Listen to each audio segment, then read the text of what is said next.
shule. Sasa wale wako hata tuseme shule iwe ni college ama high school, secondary ama primary. Wakati mikutano inaenda shuleni, wamama ndio kwa wanaenda.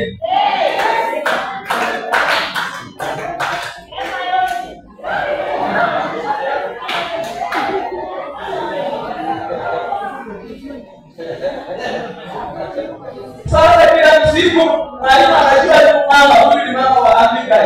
Huyu ni mama wa fulani. Mzee haujulikani. Mtoto kila mara anaona ni mama. Mtoto kila mara anaona ni mama. Mama ndiye analipa fees. Mama ndiye wakati wa kutembelewa na kutembelea. Haya ni waipie sisi wazee wenzangu. Wakati watoto watafanikiwa. Hizo wakiwa watafanikiwa. Watajua ya kwamba mama wanawasaidia. Kama utasaidika, utapata pesa sosai. Usishituke. Watakuwa watatea mama ndio anakupea.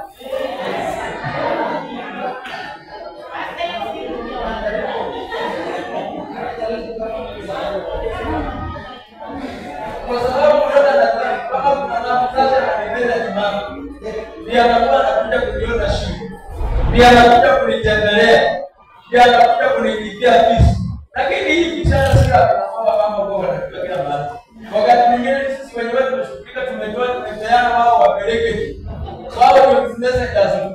Lakini sasa hata na wewe hata kama wao ndio messengers, yani ni wasaidizi wetu. Lakini siku moja, siku mbili au mara mbili mara tatu kwa mwaka wewe utatembelea mtoto shule. Hakikajulikana ya kwamba ni baba wa fulani.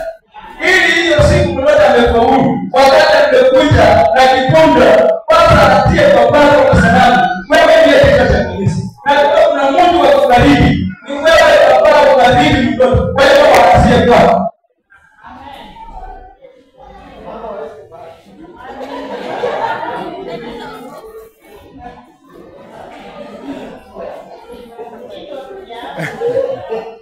Bwana Yesu asifiwe.